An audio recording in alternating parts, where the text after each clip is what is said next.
officials here are saying that they will do their best. They know they have a mammoth task ahead of them, and they're saying that with the support of the people, with the patience of the people, they hope that these outcomes can be achieved.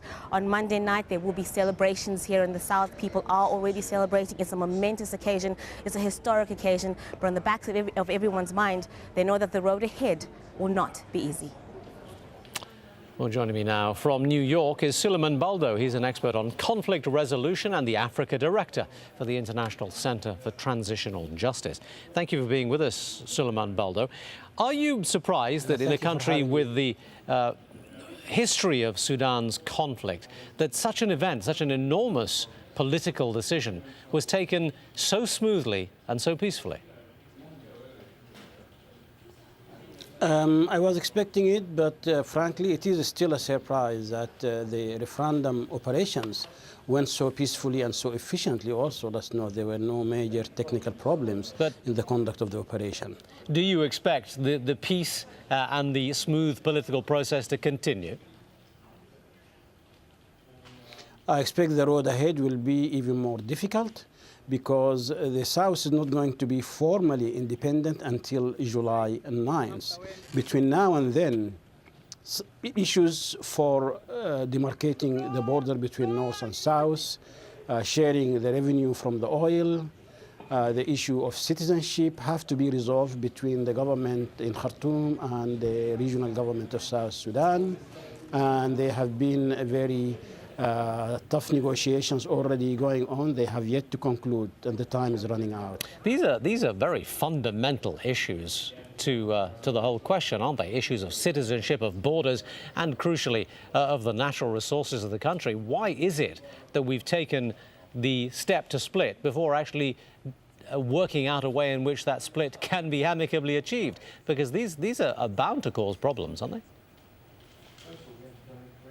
There are great problems. The issue of oil, for me, despite the fact it's very difficult, probably is going to provide the key for guaranteeing normal relations between South Sudan as a new republic and what remains of Northern Sudan. Why?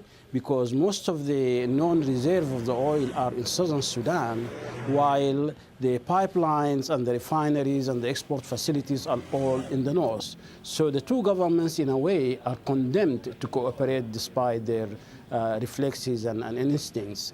Khartoum relies on oil revenue from oil fields in the south, up to 60% of its national revenue. The southern government in Juba doesn't have any option. It relies at 98% of its revenue from the oil revenue in this shared region. Therefore, they have to work out all the daunting other problems that remain between them. All right. Well, if this does continue, this peaceful transition, this peaceful separation of the two halves of the country does continue in this current vein, that's one thing. But can we expect the other actors that have been so involved in Sudan over the years to be quite as peaceful in their acceptance of what's gone on? I mean, the neighbors and the other parties around. The neighbors are all basically hopeful that there will be a path to a stable South Sudan, because otherwise, if there are troubles and a return to war, this will destabilize the whole region of East and Central Africa. Note that the African Union is also very concerned, because if there is a return to war in Sudan, it's the entire 9 neighbors that who will be affected by this. But as I said, the peaceful conduct of the referendum was against the instincts of both parties.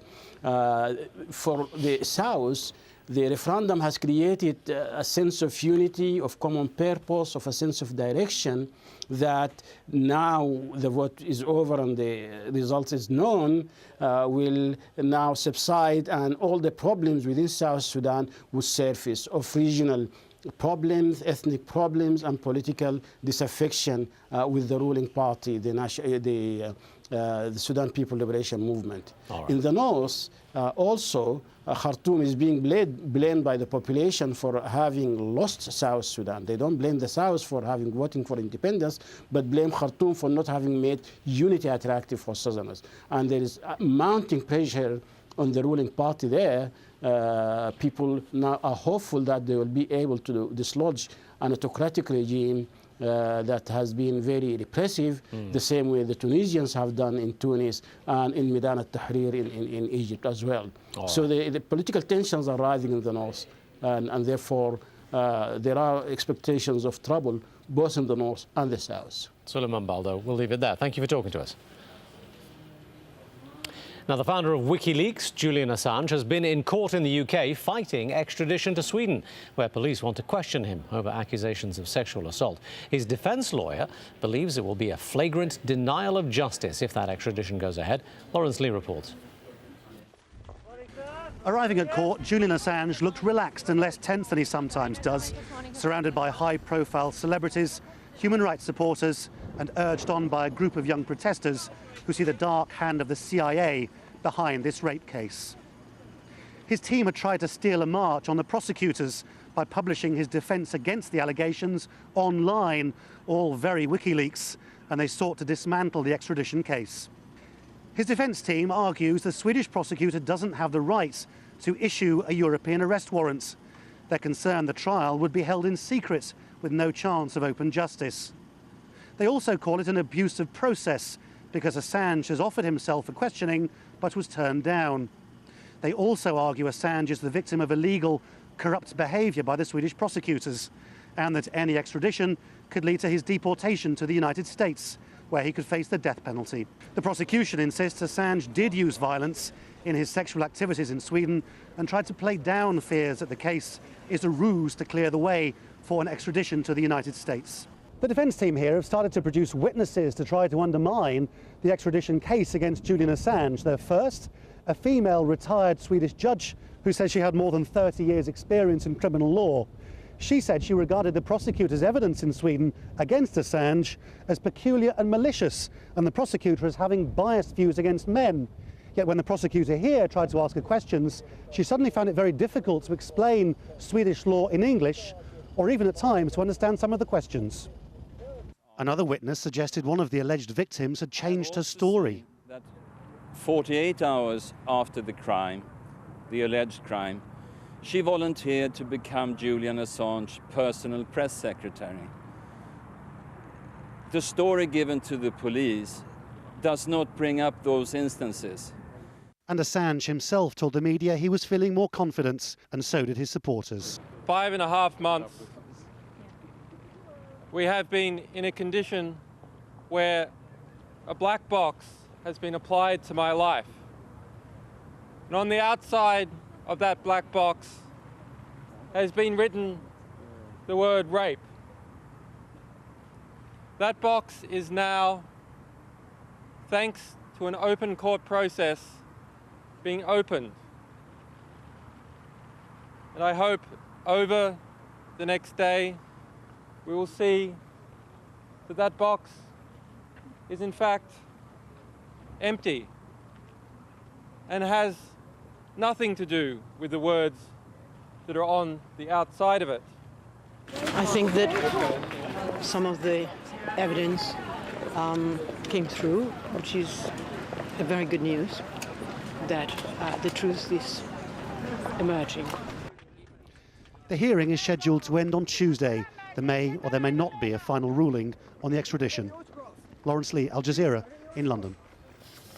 Now, the internet company AOL is buying the news website, the Huffington Post, for $315 million. For more on that, let's join Shihab Ritanzi in our Washington broadcast centre. Shihab. Tamar HuffPo, as it's often known, is AOL's biggest acquisition since the company separated from Time Warner in 2009. And the purchase is just the latest step AOL is taking in an attempt to regain its once dominant position in the online world. Al Jazeera's John Terrett reports. The Huffington Post is one of the most powerful online publications of its kind, already among the top 10 global news sites. Not bad for a start-up just 6 years old. The Huffington Post has a small team that break their own stories, but its reputation has been built on trawling other news websites for headlines and exclusives and then publishing them all in one place on the Huffington Post.